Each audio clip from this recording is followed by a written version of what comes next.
Bago ka mag-check out ng phone under 20k, wag lang kulay ang tingnan mo. Halos 3 months after launch, bumalik na yung pinaka-recognizable na color yellow ng Poco sa X8 Pro. Pero ang importanteng tanong, sulit pa rin ba itong bilhin ngayon o design lang talaga ang bagong dahilan para mapansin ulit?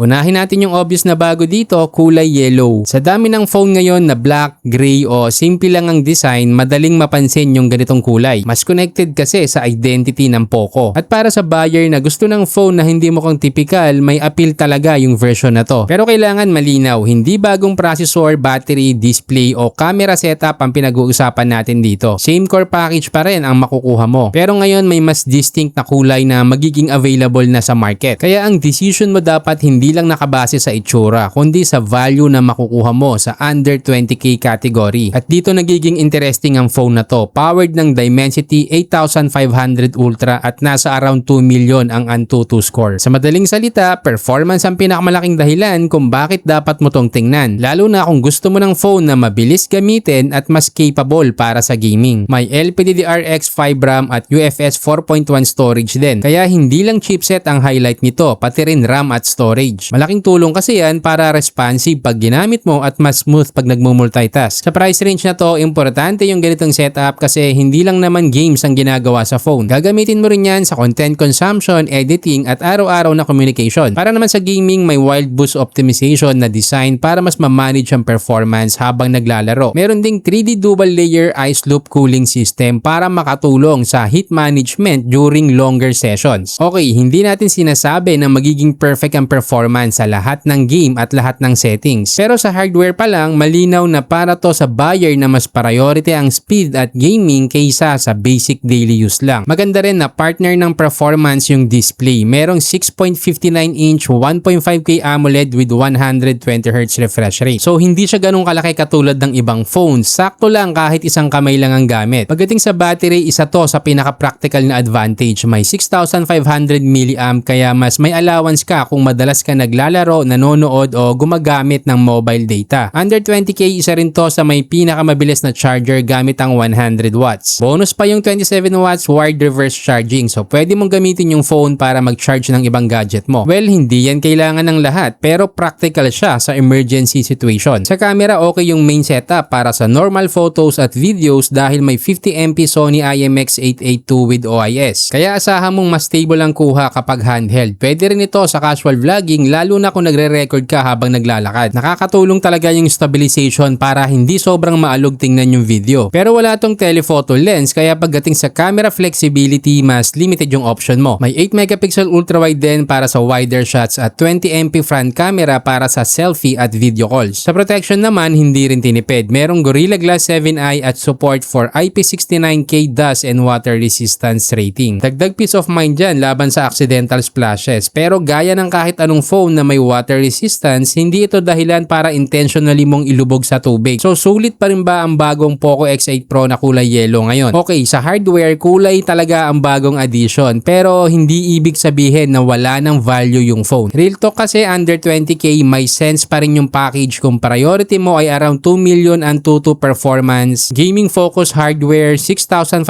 mAh battery, 100 watts charging, AMOLED display at strong protection rating. At alam naman natin na mahirap pa rin maghanap ng pantapat dito sa ganitong price. Mas bagay to sa buyer na gusto ng mabilis na phone for gaming at daily use tapos gusto rin ng design na madaling makilala. Pagdating naman sa OS update, isa rin ang Poco na consistent. Yung color yellow magandang dagdag sa design pero hindi dapat siya ng basihan ng pagbili mo kung hindi naman tugma yung phone sa paggamit mo. Pero kung type mo talaga yung performance package, mas may character at mas recognizable yung kulay kumpara sa usual na simple color option. Kung nalilito ka pa rin, comment mo lang situation mo para matulungan kita mag-decide lalo na kung ayaw mo masayang ang pera mo. Check mo na din yung link sa description para makita mo yung latest price at kung may sulit deal ngayon. Kung gusto mo pa ng ganitong decision guide, like, share at mag-subscribe.